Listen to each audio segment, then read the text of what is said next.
Good morning, students. How are you all? I hope you all are very healthy, fit, and fine at your place. Yes, students, we were reading the chapter number 4, सांवले सपनों की याद. And इसमें आपको सालिम अली, जो कि एक बहुत बड़े बर्ड वॉचर हैं, उनके बारे में पता चला. तो उनकी जो अंतिम यात्रा है वो जा रही थी.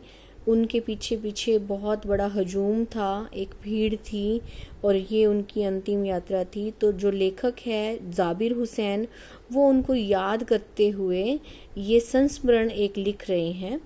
हमने ये इसके कुछ अंश पढ़े. अब हम आगे का पाठ पढ़ेंगे.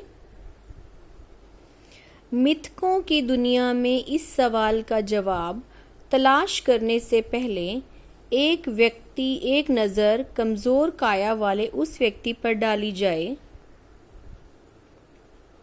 जिसे हम सालिम अली के नाम से जानते हैं. मतलब इस झूठ की दुनिया में, झूठ भरी दुनिया में इस सवाल का जवाब तलाश करने के लिए. कौन सा सवाल? कि वृंदावन कभी कृष्ण की बांसुरी के जादू से खाली हुआ है क्या? मीन्स कृष्ण आज भी वहाँ पर नज़र आते हैं. तो इस दुनिया में इस सवाल का जवाब तलाश करने से पहले एक नज़र हम कमज़ोर काया वाले उस व्यक्ति पर डालेंगे जिसे हम सालिम अली के नाम से जानते हैं. उम्र को शती तक पहुंचने में थोड़े ही दिन तो बचे थे, मतलब 100 वर्ष की उम्र तक होने वाले थे वो. संभव है लंबी यात्राओं के थकान ने उनके शरीर को कमज़ोर कर दिया हो और कैंसर जैसी जानलेवा बीमारी उनकी मौत का कारण बनी हो, लेकिन अंतिम समय तक मौत उनकी आंखों से वे रोशनी छीनने में सफल नहीं हुई जो पक्षियों की तलाश और उनकी हिफाजत के प्रति समर्पित थी. मीन्स वो 100 के करीब पहुंचने वाले थे, 100 की एज के करीब पहुंचने वाले थे. उनका शरीर बहुत कमज़ोर हो चुका था और उनकी जो मृत्यु थी वो कैंसर से हुई थी, लेकिन अंत तक भी उनकी आंखों में वो रोशनी थी जिससे कि वो पक्षियों को तलाश भी सकते थे और उनकी हिफाजत यानी उनकी रक्षा भी कर सकते थे. सालिम अली की आंखों पर चढ़ी दूरबीन उनके मौत के बाद ही तो उतरी थी. मतलब उन्होंने दूरबीन अंत तक लगाए रखी थी अपनी आंखों पर. उन जैसा बर्ड वॉचर शायद ही कोई हुआ हो. बर्ड वॉचर यानी पक्षी विज्ञानी. लेकिन एकांत क्षणों में सालिम अली बिना दूरबीन के भी देखे गए हैं. दूर क्षितिज तक फैली जमीन और झुके आसमान को छूने वाली उनकी नजरों में कुछ कुछ वैसा ही जादू था जो प्रकृति को अपने घेरे में बांध लेता है. सालिम अली उन लोगों में से थे जो प्रकृति के प्रभाव में आने की बजाय प्रकृति को अपने प्रभाव में लाने के कायल होते हैं. मतलब हम लोग प्रकृति को देखते तो हम उनके मोह में बंध जाते हैं, लेकिन जो सालिम अली थे प्रकृति को अपने मोह में बांध लेते थे. उनके लिए प्रकृति में हर तरफ एक हंसती खेलती रहस्य भरी दुनिया पसरी थी.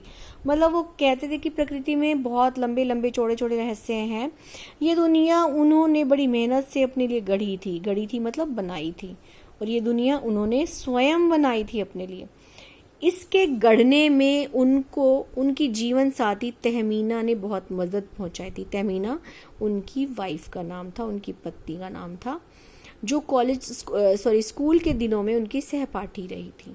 अपने लंबे रोमांचकारी जीवन में ढेर सारे अनुभवों के मालिक सालिम अली एक दिन केरल की साइलेंट वैली को रेगिस्तानी हवा के झोंकों से बचाने का अनुरोध लेकर चौधरी चरण सिंह से मिले थे. साइलेंट वैली थी, रेगिस्तानी हवाओं के धोखों से उन्हें बचाने की कोशिश करना चाहते थे सालिम अली, और इसके लिए वो चौधरी चरण सिंह से मिले थे. वे प्रधानमंत्री थे. चौधरी साहब गांव की मिट्टी पर पड़ने वाली पानी की पहली बूंद का असर जानने वाले नेता थे. यानी सालिम अली जो थे वो इतना उनमें ज्ञान था कि वो जो रेगिस्तान की मिट्टी पर पानी की पहली बूंद पड़ती थी उसका भी असर वो जानते थे. पर्यावरण के संभावित खतरों को जो चित्र सालिम अली ने उनके सामने रखा उसने उनकी आंखें भी नम कर दी थी. मतलब उन्होंने बताया था कि रेगिस्तानी हवाओं के झोंकों से पक्षियों को कितना नुकसान हो सकता है, उनकी जान जा सकती है. तो इससे जो चौधरी चरण सिंह थे उनकी भी आंखें नम हो गई थी. आज सालिम अली नहीं है, चौधरी साहब भी नहीं है. कौन बचा है जो अब सौंधी मिट्टी पर उगी फसलों के बीच एक नए भारत की नींव का संकल्प लेगा? कौन बचा है जो अब हिमालय और लद्दाख की बर्फीली जमीनों पर जीने वाले पक्षियों की वकालत करेगा? सालिम अली ने अपनी आत्मकथा का नाम रखा था फॉल ऑफ अ स्पैरो, चिड़िया का गिर जाना। मुझे याद आया D.H. लॉरेंस की मौत के बाद लोगों ने उनकी पत्नी फ्रीडा लॉरेंस से अनुरोध किया कि वह अपने पति के बारे में कुछ लिखे। अब ये एक और पक्षी विज्ञानी के बारे में बताया गया जिनका नाम D.H. लॉरेंस था, D.H. लॉरेंस, और उनकी पत्नी थी फ्रीडा लॉरेंस। तो जब D.H. लॉरेंस की मृत्यु हुई थी तो फ्रीडा लॉरेंस से उनके बारे में पूछा गया कि अपने पति के बारे में कुछ बताइए। फ्रीडा चाहती तो ढेर सारी बातें लॉरेंस के बारे में लिख सकती थी, लेकिन उसने क्या कहा, मेरे लिए लॉरेंस के बारे में लिखना कुछ असंभव सा है, यानी मैं नहीं लिख सकती।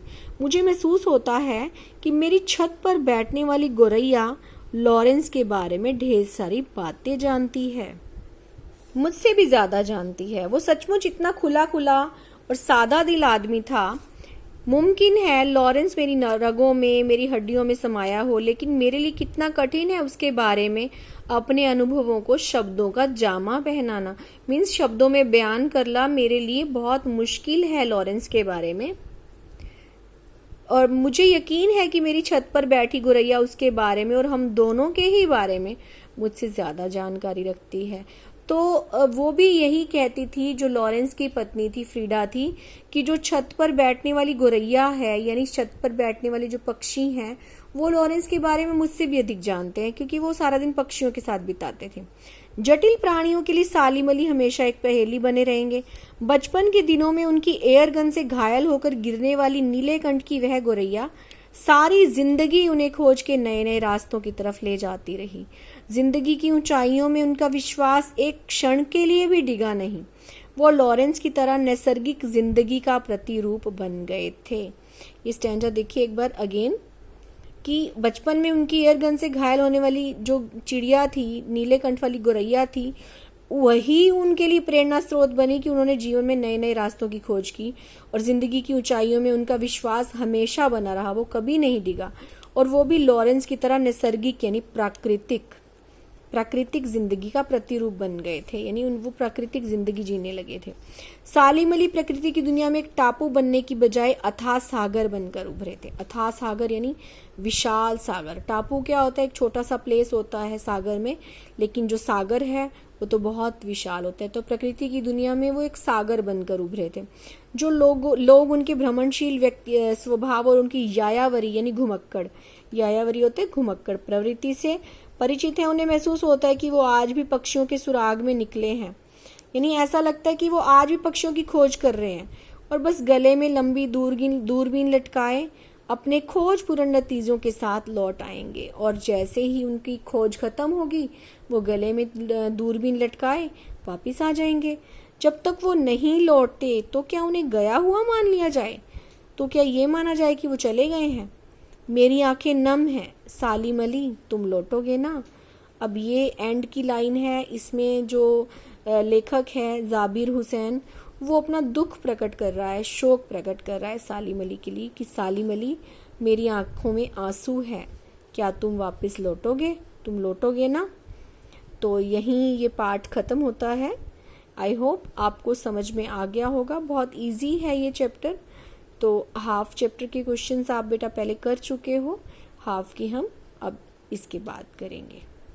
Okay, I hope you all understood. Thanks. Have a nice day.